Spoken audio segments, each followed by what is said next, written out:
Bismillahirrahmanirrahim. Assalamualaikum warahmatullahi wabarakatuh. Selamat siang teman-teman. Saat ini kita akan melanjutkan praktikum fikih muamalah kita ke pertemuan yang ketujuh.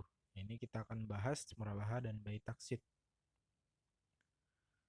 Nah, apa sih murabahah? Secara etimologis, murabahah berasal dari kata dasar rib yang berarti keuntungan, laba, tambahan atau margin. Syekh Wahbah Az-Zuhaili memberikan definisi murabahah yaitu jual beli dengan harga perolehan ditambah keuntungan. Berarti bisa dipahami kalau murabahah ini adalah jual beli dengan harga perolehan, harga pokok yang diketahui ditambah dengan margin keuntungannya gitu. Intinya jual untung lah. Di Al-Quran sendiri, di surat Al-Baqarah ayat 275, Allah telah berfirman, wa ahallallahu bai'a wa harrama riba. Dan Allah telah menghalalkan jual beli dan mengharamkan riba. Di hadis riwayat Ibnu Majah, Nabi bersabda, ada 3 hal yang mengandung berkah. Jual beli secara tidak tunai, muqarradah mudarabah, dan mencampur gandum dengan juwawud untuk keperluan rumah tangga bukan untuk dijual. Nah, itu dalil naklinya. Nah, syarat murabahah. Syarat murabahah yang pertama, penjual harus menjelaskan kepada pembeli bila terjadi cacat atas barang pembelian, atas barang sudah pembelian. Jadi ini tuh case-nya itu misalnya di bank syariah.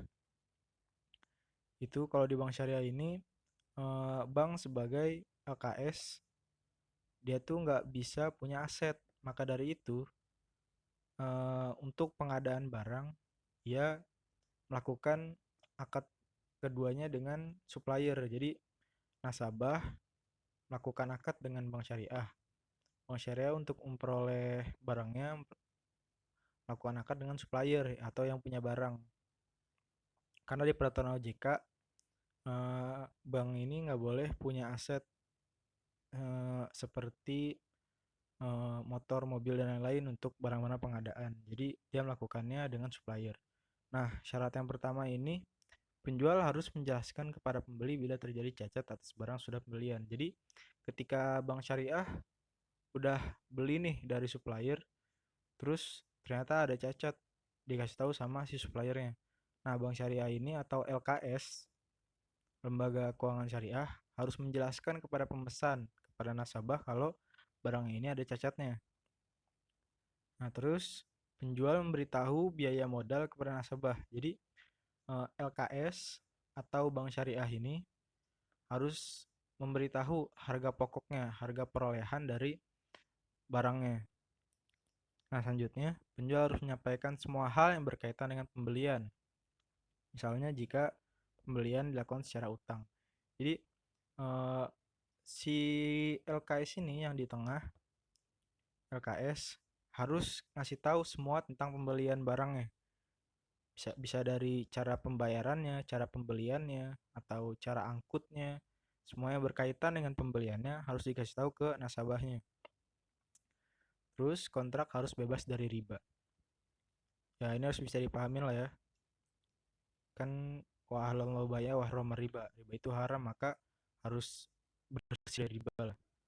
Terus yang terakhir, kontrak pertama harus sah sesuai dengan rukun yang ditetapkan. Nah, tadi eh, Bank Syariah ini kan melakukan kontrak dulu nih, perjanjian dulu sama nasabah, sama pemesan, lalu dia mesen ke supplier, lalu dari supplier nanti eh, dia antar ke nasabah kayak gitu. Itu skema dasarnya lah. Jadi akad yang pertamanya ini harus sah dulu gitu, harus sesuai, barangnya itu harus halal dan lain-lain, bebas dari riba. Jadi kontrak pertamanya harus sah sesuai dengan rukun yang ditetapkan. Nah, selanjutnya rukun murabahah. Rukun murabahah pertama ada penjual, itu kalau misalnya di maksudnya praktek-praktek yang ada sekarang ini, yang ada di bank syariah atau ada di lembaga keuangan, murabahah ini juga ada ya di BMT FEB 4 juga dia ada murabahah. Terus di Bank Mini juga ada murabahah. Jadi misalnya kalian mau langsung nih nyoba nih prakteknya gimana, misalnya ke bank belum berani, coba aja yang ada di lingkungan FEB itu juga udah ada produk murabahah. Yang pertama ada penjualnya. Misalnya kita anggap penjualnya ini adalah si pihak BMT dan pembelinya ini kita anggap adalah nasabahnya atau pemesannya. Objek barangnya itu MABI itu eh, barang apa yang dipesan, barang apa yang ingin dibeli. Lalu ada sigotnya dan nah ini yang penting nih, ada thaman. Harus ada kejelasan harga, yaitu pada saat akad diketahui dulu harga perolehan barangnya berapa dan margin keuntungannya berapa. Lalu eh, ada kejelasan harganya yang disepakati oleh kedua belah pihak antara pembeli dan penjual. Nah, selanjutnya metode pembayaran murabahah. Kalau misalnya yang kita tahu nih prakteknya sekarang, kebanyakan ini murabahah ini pembayarannya kebanyakan nah itu dengan cara cicil atau bertahap. Kalau ini by taksit itu by dengan mencicil. Tapi sebenarnya murabahah ini juga bisa dengan tunai atau dengan tangguh. Kalau prakteknya sekarang ada atau enggak? Sebenarnya yang tunai ini ada, yang tangguh juga ada prakteknya di LKS gitu. Nah, eh, jadi bisa pembayaran murabahah ini bisa dengan tunai, bisa dengan tangguh. Tunai ini ada barang, ada uang gitu. Kalau tangguh ini barangnya dulu, nanti uangnya belakangan, tapi langsung full. Bedanya sama cicil, barangnya dikasih dulu, nanti uangnya ini nyusul dengan bertahap. Misalnya dibayar setiap bulan atau setiap minggu, tapi dengan cara cicil. Nah, selanjutnya penjelasan by taksit. Transaksi jual beli di mana barang diterima pada waktu transaksi dengan pembayaran tidak tunai dengan yang lebih mahal daripada harga tunai serta pembeli melunasi kewajibannya dengan cara angsuran tertentu dalam jangka waktu tertentu. Nah, jadi by taksit ini maksudnya pembayaran dengan cicil ini boleh lebih mahal dari harga yang tunai. Terus hadis riwayat Al-Bukhari, sungguh Nabi Shallallahu Alaihi Wasallam memberi bahan makanan dari seorang Yahudi dengan cara hutang, dan orang Yahudi mengambil baju besi beliau sebagai gadainya atau sebagai jaminannya. Selanjutnya, skema murabah sederhana. Nah, ini skema murabah sederhana ini yang kita jelasin tadi ya, kayak jual untung biasa lah gitu. Jadi penjual sama pembeli, jadi si penjualnya ini yang punya barangnya, itu juga bisa disebut murabahah, gak harus dengan supplier gitu. Jadi penjual dengan pembeli melakukan akad, lalu yang pertama nih si penjual pembeli melakukan akad, lalu barang dikirim, intinya gitulah, dengan eh, disebutkan harga perolehan dan margin keuntungannya. Nah, selanjutnya skema murabahah yang ada di perbankan, syariah biasanya. Yang pertama, nasabah mesen dulu nih ke bank syariah, terus dinegosiasi sama ngajuin persyaratan. Biasanya kalau yang pertama ini dia itu melakukan waat atau janji, karena eh, gak boleh akad dulu kalau belum ada barangnya. Kan teman-teman udah belajar namanya bayi makdum ya. Nah, dia melakukan janji, melakukan negosiasi untuk mesan barang. Yang kedua, bank syariah ini beli sama supplier secara tunai. Nah, lalu eh, jadi setelah itu si bank syariahnya ini melakukan akad wakalah, menjadikan nasabah ini sebagai wakil. Jadi uangnya diberikan kepada nasabah. Nah, nasabah yang langsung nerima barangnya dari supplier. Jadi sebelum keempat ini ada akad murabahah dulu antara bank syariah sama nasabah. Jadi setelah barangnya sudah dibeli, lalu eh, baru bisa melakukan akadnya, dan nasabah dijadikan wakilnya sebagai wakil bank untuk menerima barang. Maka supplier langsung mengirim barang kepada nasabah. Nah, selanjutnya nasabah bisa langsung bayar cicilannya pada bank syariah. Itu skema murabahah yang ada di perbankan. Nah, selanjutnya prinsip murabahah ada di buku standar produk murabahah OJK. Yang pertama, pembiayaan murabahah dapat digunakan untuk tujuan konsumtif seperti pembelian kendaraan bermotor, rumah, dan alat rumah tangga lainnya, maupun tujuan produktif seperti kebutuhan modal kerja atau investasi. Bisa dipahami lah ya. Jadi barangnya ini boleh barang-barang yang konsumtif seperti motor, mobil, rumah, alat-alat rumah tangga, laptop atau HP. Kalau misalnya di BMT atau di Bank Mini itu tuh biasanya handphone, laptop, kayak gitulah, kamera. Nah, bisa juga dengan tujuan produktif untuk kebutuhan modal kerja ataupun investasi. Biasanya yang dijadikan objek murabahah ini adalah pembangunan pabrik atau alat-alat berat, pengadaan ada alat-alat berat untuk tujuan produktif.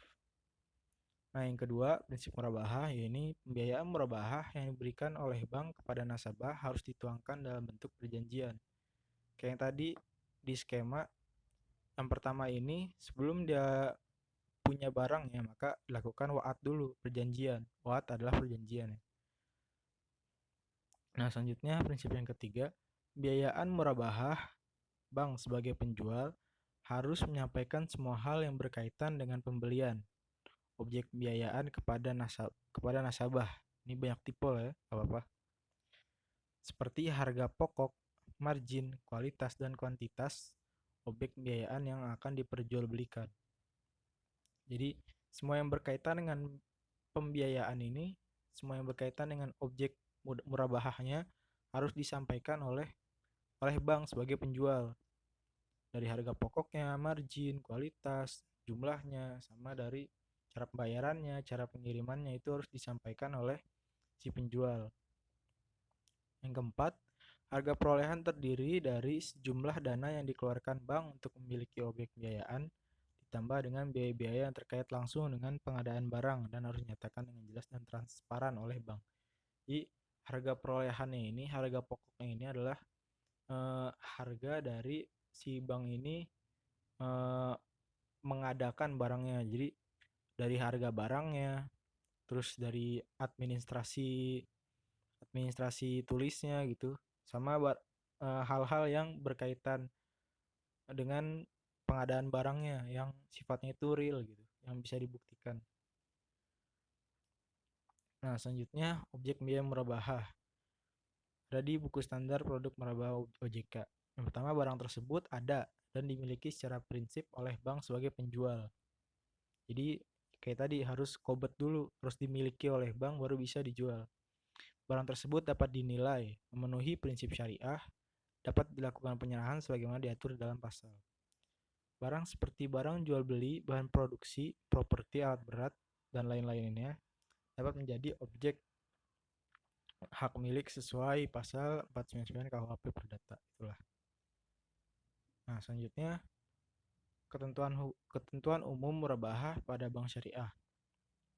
Ada di DSN MUI nomor 4 tahun 2000. Pertama, bank dan nasabah harus melakukan akad murabahah yang bebas riba. Jadi pertama itu dulu nih, harus bebas riba dulu. Yang kedua, barang ini tidak diharamkan oleh syariat Islam. Yang ketiga, bank membiayai sebagian atau seluruh harga pembelian barang yang telah disepakati kualifikasinya. Keempat, bank membeli barang yang diperlukan nasabah atas nama bank sendiri, dan pembelian ini harus sah dan bebas riba. Kelima, bank harus menyampaikan semua hal yang berkaitan dengan pembelian, misalnya jika pembelian dilakukan secara utang. Kayak tadi yang disyarat, semua yang berkaitan dengan pembelian harus dijelaskan oleh si banknya.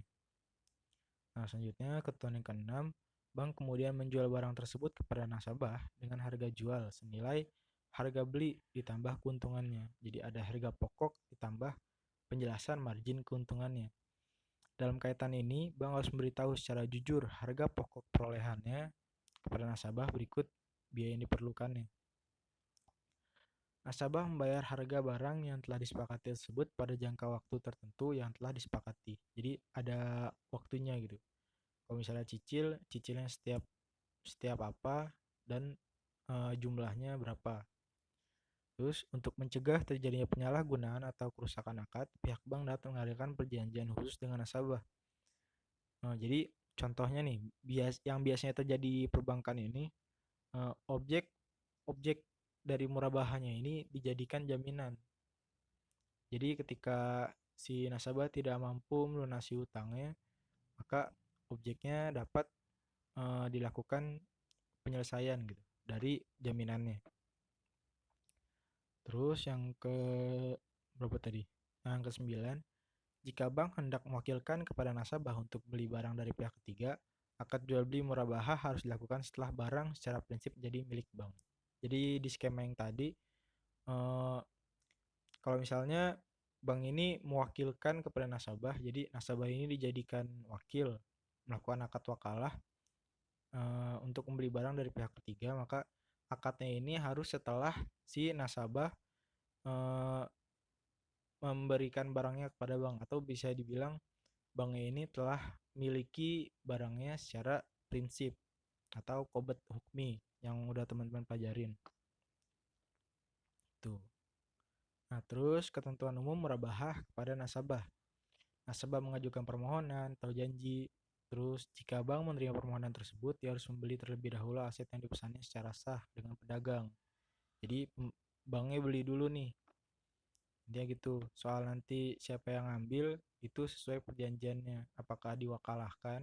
Karena kan kalau misalnya biasanya ya bank itu kan kalau misalnya dia mengutus orang untuk ngambil barangnya itu akan ada cost-nya gitu. Biasanya bank nggak mau nambah cost ya gitulah, nggak mau rugi.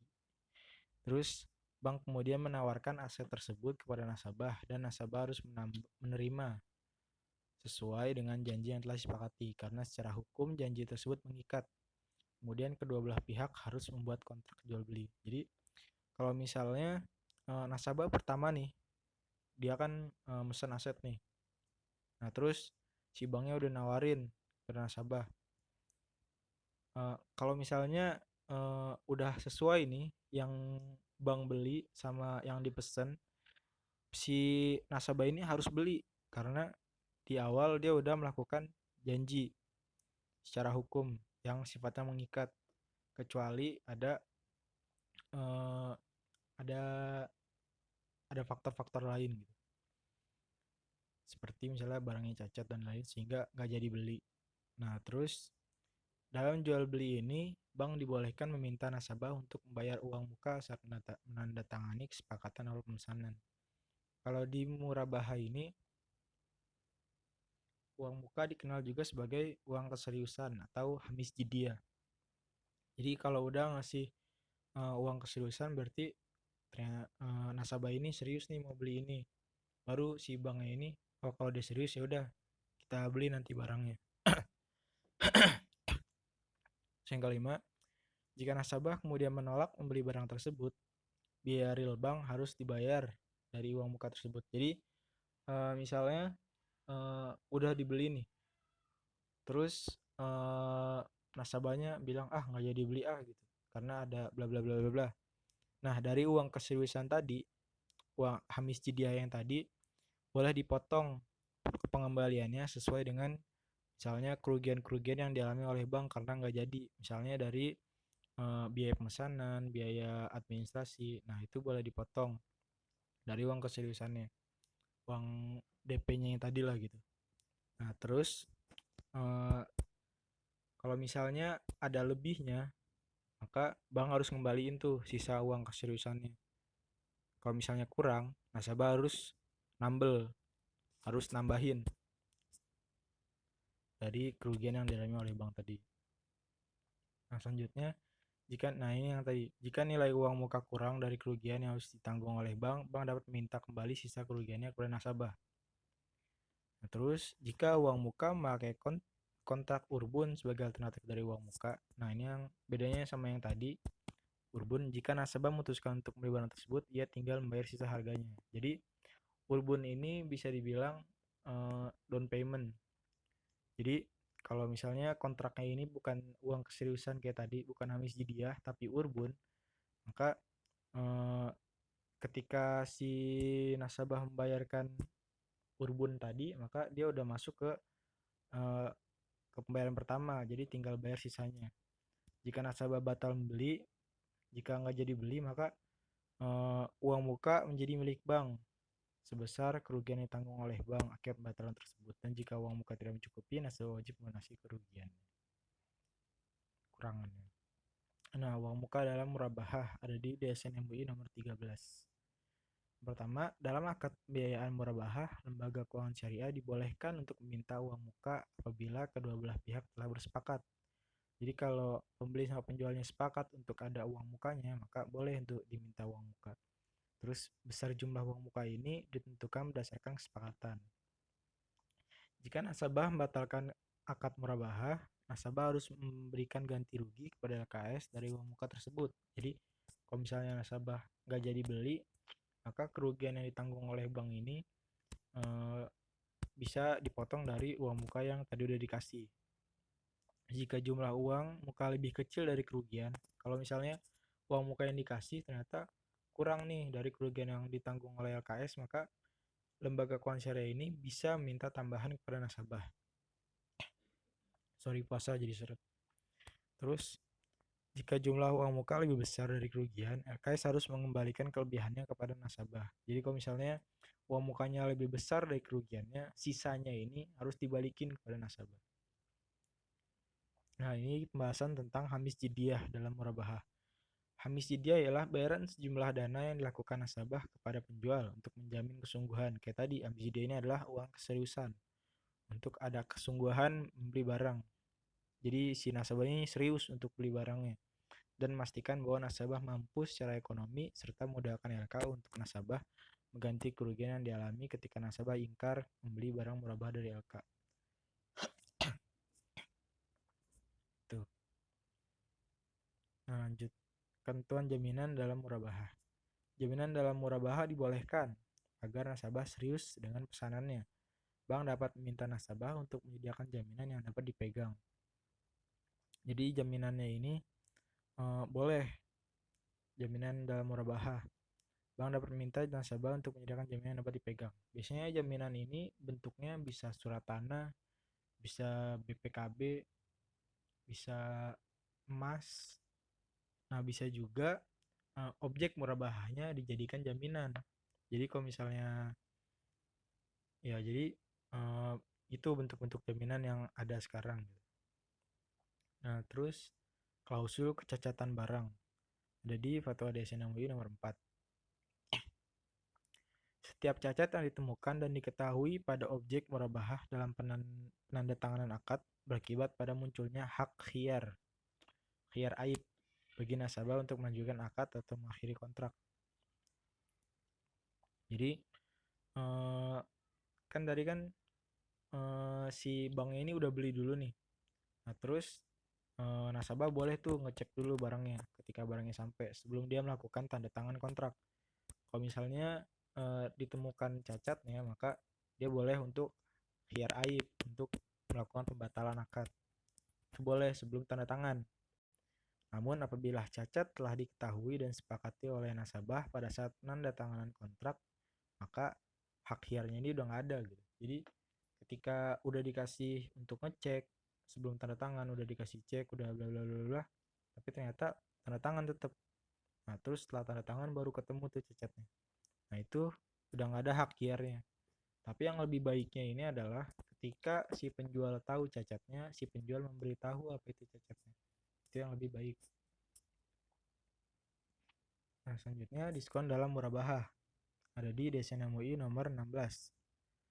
Yaitu harga atau thaman dalam jual beli adalah suatu jumlah yang disepakati oleh kedua belah pihak, baik sama dengan nilai benda yang menjadi objek jual beli maupun ataupun lebih tinggi maupun lebih rendah. Itu adalah harga kesepakatannya, harga yang disepakati atau thaman. Lalu harga dalam jual beli murabahah adalah harga beli dan biaya yang diperlukan ditambah keuntungan sesuai dengan kesepakatan. Jika dalam jual beli murabahah, LKS mendapat diskon dari keuntungan sesuai dengan kesepakatan. Diskon dari supplier. Harga sebenarnya adalah harga setelah diskon karena diskon itu adalah hak nasabah. Jadi kalau misalnya bank beli dari supplier, terus supplier ngasih diskon nih kepada yang beli. Nah, sebenarnya diskon itu adalah hak si nasabah. Jadi si bank ini nggak boleh nyatain harganya ini sebelum diskon. Jadi harga yang dikasih tahu ke nasabah ini adalah harga setelah diskon. Itu harus dikasih tahu tuh ke nasabah kalau misalnya pas dia beli dapat diskon. Nah, itu harus dikasih tahu. Terus jika pembelian diskon terjadi setelah akad, bagian diskon tersebut dilakukan berdasarkan perjanjian yang dimuat dalam akad. Jadi kalau misalnya diskonnya ini dikasih tahunya setelah akad. Jadi setelah setelah si nasabah sama banknya ini melakukan akad, nah terus ternyata supplier baru ngasih tahu nih, nanti dapat diskon ya, nanti diskonnya dikirim. Nah itu tuh perlakuannya sesuai kesepakatannya. Kalau misalnya kesepakatannya itu jadi milik bank, maka diskon tersebut milik bank. Tapi kalau misalnya kesepakatannya itu milik nasabah, maka dikembalikan pada nasabah. Jadi contohnya itu misalnya eh, jika terdapat diskon dari supplier itu pada saat perjanjian akad, eh, diskon tersebut harus menjadi milik nasabah. Nah itu berarti harus dikasih ke nasabah sesuai dengan kontraknya. Nah terus dalam akad bagian diskon setelah akad hendaklah diperjanjikan dan ditandatangani. Jadi kayak tadi nih, misalnya ada diskon setelah akad, maka harus disepakati gitu. Hendaklah diperjanjikan dulu dan ditandatangani pas akadnya. Nah ini potongan dalam murabahah. Tadi kan diskon saat pembelian. Ini adalah potongan dalam murabahah. Dalam fatwa tersebut, membolehkan LKS untuk memberikan potongan dari kewajiban bayaran terhadap nasabah dalam transaksi murabahah yang melakukan pembayaran tepat waktu. Jadi kalau misalnya nasabah bayarnya tepat waktu atau lunasnya sebelum waktu yang ditentukan, maka si bank ini boleh untuk ngasih potongan supaya eh, nasabahnya seneng lah gitu. Kayak gimana sih? Biar dia biar dia beli lagi di situ, beli lagi di situ kan, gitu kan. Nah, dengan syarat tidak diperjanjikan dalam akad. Jadi eh, kalau misalnya diperjanjikan dalam akad, hutang piutang dengan manfaat, nah itu kan ada riba ya. Maka kalau kalau tidak diperjanjikan, maka itu boleh. Adapun besarnya potongan sebagaimana dimaksud diserahkan kepada kebijakan dan pertimbangan LKS. Jadi potongannya ini sebebasnya LKS lah gitu. Kan dia yang diutangin. Jadi serah dia mau ngasih potongan berapa. Terus juga nggak boleh dipersyaratkan dalam akad. Nah, terus restrukturisasi pembiayaan atau dikenal juga reschedule. Ini tuh terjadi kalau misalnya nasabah ini eh, terjadi penurunan kemampuan dalam membayar. Jadi misalnya dia nggak mampu untuk bayar sesuai dengan jumlah dan waktu yang ditentukan. Misalnya nasabah ini eh, gajinya diturunin. Nah, terus dia lapor nih ke bank. Bang, gaji gue diturunin nih, gue kayaknya nggak bisa deh bayar bulan depan dengan jumlah sekian, gimana nih gitu. Nah terus akhirnya di reschedule, eh, temponya ditambah, lalu eh, jumlahnya dikurangin, kayak gitu. Itu namanya reschedule. Itu boleh. Nah di DSN nomor 4 terkait penjadwalan ulang angsuran murabahah, bank tidak boleh menambahkan jumlah harganya. Jadi eh, ketika di reschedule, di restrukturisasi, harganya itu harus sama, harus tetap. Dengan alasan apapun itu tidak dibenarkan jika ada penambahan harga jualnya. Yang bolehnya itu penambahan temponya kan, karena dia nggak bisa bayar di waktu yang sekian dengan jumlah sekian. Nah, jika diperlukan, para pihak dapat menyepakati untuk membuat perjanjian lain terkait penjadwalan ulang angsuran murabahah. Terus, penerbitan kewajiban baru atas nasabah meningkatkan potensi risiko yang menyebabkan bank boleh. Nah, jadi eh, setelah restrukturisasi ini bank ini memperoleh risiko yang lebih besar lagi. Jadi ketika restrukturisasi, bank boleh minta jaminan yang baru, misalnya tambahan jaminannya gitu. Itu boleh sebagai penjamin dari risikonya. Nah, selanjutnya penyelesaian piutang dalam murabahah. Apabila nasabah tidak mampu membayar sisa utangnya, maka LKS dapat membebaskannya. Itu yang paling penting lah ya. Dalam akad utang piutang itu yang paling baik adalah Qardul Hasan. Jadi eh, dibolehkan lah kalau misalnya emang nggak mampu bayar. Nah, terus objek murabaha atau jaminan lainnya dijual oleh nasabah kepada atau melalui LKS dengan harga pasar yang disepakati. Jadi eh, objeknya atau jaminannya, tadi kan objeknya ini bisa dijadikan jaminan, boleh dijual boleh dijual oleh nasabahnya sendiri atau melalui si LKS yang jual dengan harga pasar yang disepakati, harga pasar saat itu. Nah, terus apabila hasil penjualannya melebihi sisa utang, maka LKS mengembalikan sisanya kepada nasabah. Jadi misalnya dia ini eh, murabahah beli motor nih. Nah, terus pada cicilan ke berapa, dia udah nggak mampu bayar. Akhirnya karena motornya sebagai jaminan, motornya dijual sesuai dengan harga pasar. Nah, ternyata harga pasar saat itu harganya masih tinggi. Jadi ada sisanya tuh untuk menutupi sisa utangnya. Maka sisa utangnya ini dikembalikan kepada nasabah. Nah, terus nasabah melunasi sisa utangnya kepada LKS dari hasil penjualannya. Dari tadi dia jual eh, objeknya atau jaminannya, itu dia tutupin utangnya. Apabila hasilnya lebih kecil, kalau misalnya harga pasarnya ternyata udah turun banget nih objeknya, maka sehingga lebih kecil dari utangnya, maka sisa utangnya ini tetap jadi utang gitu. Jadi walaupun dia udah bayar dari hasil penjualannya, sisanya ini tetap jadi utang. Nah, kalau dia tetap nggak bisa bayar, maka eh, sesuai dengan kelapangan hati LKS, dia boleh untuk membebaskannya. Itu yang lebih baik lah. Nah, terus sanksi atas nasabah yang sebenarnya mampu tapi nunda-nunda pembayaran. Yang pertama, terhadap nasabah yang tidak atau belum mampu membayar disebabkan force majeure, tidak boleh dikenakan sanksi. Jadi kalau misalnya dia nggak mampu bayar karena kayak situasi sekarang nih, karena corona, dia nggak bisa kerja, nggak bisa mendapatkan uang dan lain-lain, maka ketika dia nggak mampu bayar, dia nggak boleh dikenain sanksi. Nah, terus terhadap nasabah yang menunda-nunda pembayaran atau tidak mempunyai kemauan dan etikat baik untuk membayar hutangnya, boleh dikenakan sanksi. Misalnya nasabah ini ya sebenarnya mampu, jadi kan bank ini punya catatan-catatan keuangan nasabah dari BI checking, dari nama-namanya gitu, yang ada nama dia yang terdaftar di BI checking. Dia bisa ngecek ternyata nih uang dia ini sebenarnya mampu gitu untuk bayar, tapi dia nggak mau bayar, itu boleh disanksi. Nah, sanksi didasarkan pada prinsip takzir, yaitu bertujuan agar nasabah lebih disiplin dalam melaksanakan kewajibannya. Sanksi dapat berupa denda sejumlah uang yang besarannya ditentukan atas dasar kesepakatan dan dibuat saat akad ditandatangani. Jadi pada saat akad awal ini boleh nih ditentukan sanksi kalau misalnya dia mampu tapi menunda-nunda pembayaran.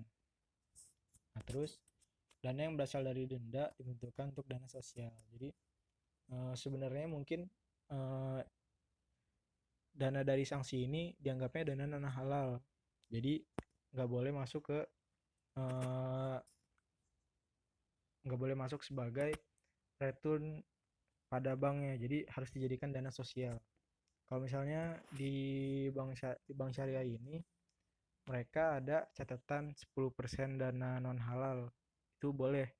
Nah, tapi dana non halal ini nggak boleh masuk ke keuntungan bank. Nah, jadi dia nanti dilakukan untuk dana CSR gitu, untuk dana-dana sosial. Nah, terus berakhirnya akad murabahah, pembatalan akad. Yang tadi yang pertama, sebelum sampai dia tanda tangan, dia batalin dulu akadnya. Nah, itu berakhir tuh akad murabahahnya. Terus tenggat waktu yang disepakati dalam akad murabahah telah berakhir, baik secara pembayaran maupun secara lamsam. Maksudnya eh, tenggat waktunya itu telah berakhir, baik dia bayarnya udah selesai maupun dia bayar duluan sebelum tenggat waktunya selesai, itu juga katanya berakhir. Terus terdapat cacat kerusakan atau aib pada objek barang yang akan dijual ketika diserahkan kepada penjual. Jadi ketika si banknya ini beli, nah terus barangnya dikirim terus ada cacat, maka itu juga bisa menjadi cara dari berakhirnya akad. Misalnya ada hiar aibnya gitu, jadi batal akadnya. Terus objeknya hilang atau musnah. Kalau objeknya hilang, objek dari murabahahnya, maka akadnya juga berakhir. Paling segitu dulu teman-teman, pembahasan dari murabahah dan bai taksid. Terima kasih atas atensinya. Semoga tetap sehat dan semakin rajin beribadah di bulan Ramadan. Terima kasih. Wassalamualaikum warahmatullahi wabarakatuh.